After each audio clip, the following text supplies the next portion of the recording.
రేవంత్ సర్కార్ మరోసారి ప్రజలను మోసం చేసిందని మాజీ మంత్రి సత్యవతి రాథోడ్ అన్నారు.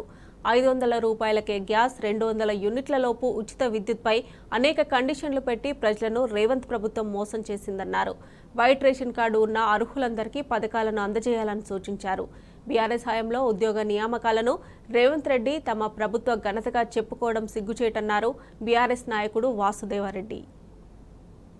ప్రభుత్వం నిన్న చాలా ఆర్భాటంగా మహిళల పేరు మీద ఒక స్కీమ్ని, మహాలక్ష్మి స్కీమ్లో భాగమైన ఒక 500 రూపాయలకు గ్యాస్ సిలిండర్ని, అలాగే 200 యూనిట్ల ఉచిత కరెంట్ని లాంచ్ చేసి కార్యక్రమం నిర్వహించింది.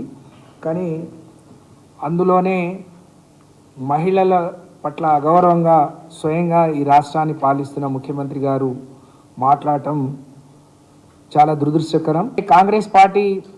కాంగ్రెస్ ప్రభుత్వం ముఖ్యమంత్రి గారు మాట్లాడినప్పుడల్లా ఇప్పటికే 2 హామీలు నెరవేర్చినాం, 2 గ్యారెంటీలు, ఇవి 2 గ్యారెంటీలు అని చెప్తా ఉన్నారు. అసలు మీరు ఎన్ని గ్యారెంటీలు ఇచ్చిండ్రు, అందులో ఎన్ని హామీలు ఉన్నాయి, అవన్నీ మర్చిపోయి మాట్లాడుతున్నట్టు, మళ్ళీ ప్రజల్ని మోసం చేస్తున్నట్టుగా పార్లమెంట్ ఎన్నికలు వస్తున్నాయి కాబట్టి హడావిడిగా ఏదో మోసం చేసే కార్యక్రమానికి శ్రీకారం చుట్టిండ్రు అని చెప్పి మేము భావించాల్సి వస్తుంది. మహాలక్ష్మి కిందనే అసలు మొదటి గ్యారంటీని మీరు మర్చిపోయిండ్రు.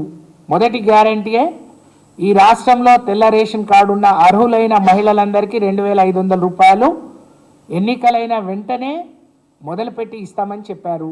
నిన్న ఈ రాష్ట్ర ముఖ్యమంత్రి మాట్లాడే విధానం చూస్తూ ఉంటే నాడు ప్రచారంలో అబద్ధాలు, నేడు పాలనలో అబద్ధాలు, పరిపాలన నిజాయితీగా చేసే పరిస్థితి ఈ రేవంత్ రెడ్డి గారి దగ్గర కనిపిస్తలేనట్టు కనిపించింది.